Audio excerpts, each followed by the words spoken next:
Hey YouTube! Yeah, so check out this bass.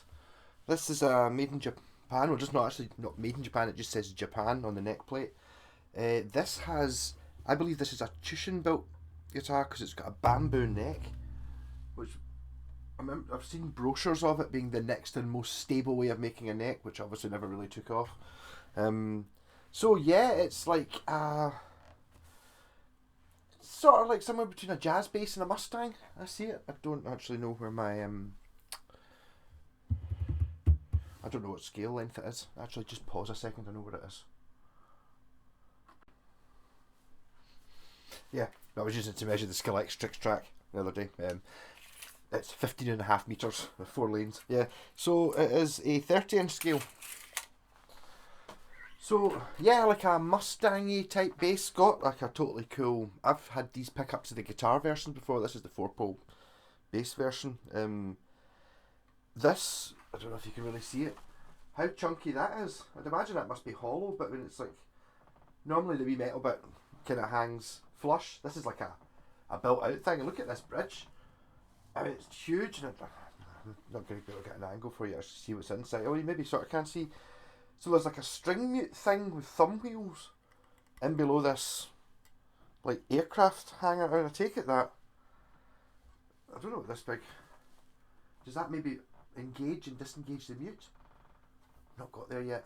It's got the truss rod in here. No, annoyingly no markings on the edge of the fingerboard. Slightly scratchy pots, but working.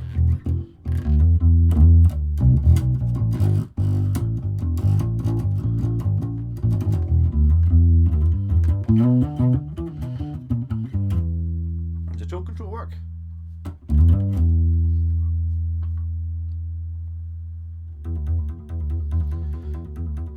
I'm going to say no.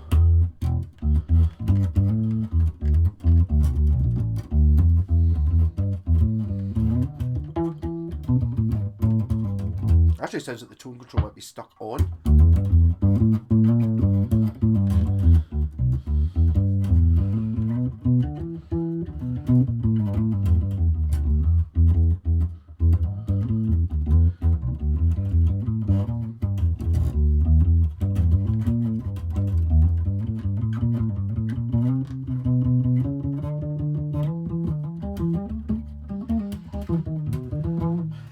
This is one of those ones that kind of looks like there's an awful lot of basses and guitars that look like this that are pretty shit.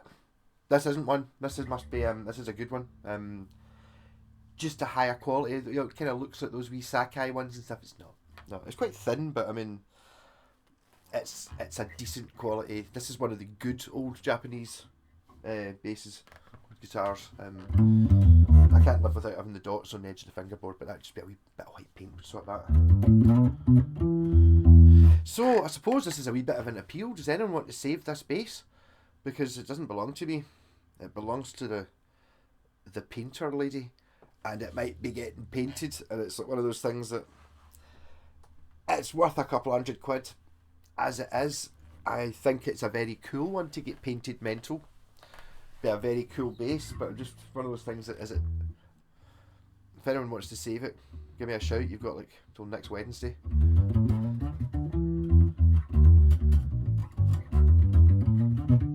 Needs the neck shimmed a wee bit, and obviously that's a wee bit of a scratchy part, and the tone control doesn't seem to work. But I'll fix these things. But I mean, apart from that, it's all there, all original.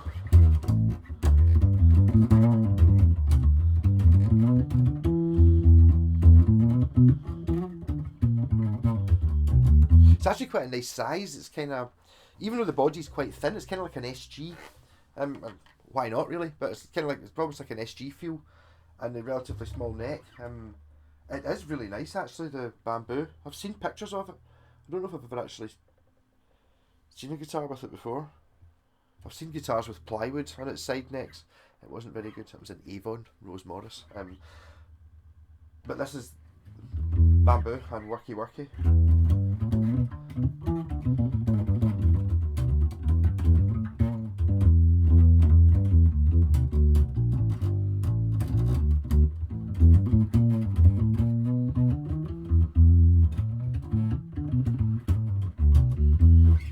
But I just want to show what you can get in a cash converters. I think this was it Perth they were in? Or it wasn't a cash converter, it was a pawn shop. And you can still get a bass that's pretty interesting. It's more interesting than a kind of jazz bass. It's quite. It's 13 sales, so it's the same size as the red bass actually. But I don't feel it.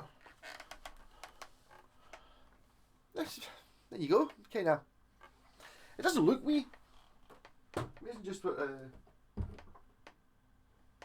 actual shape must make it look.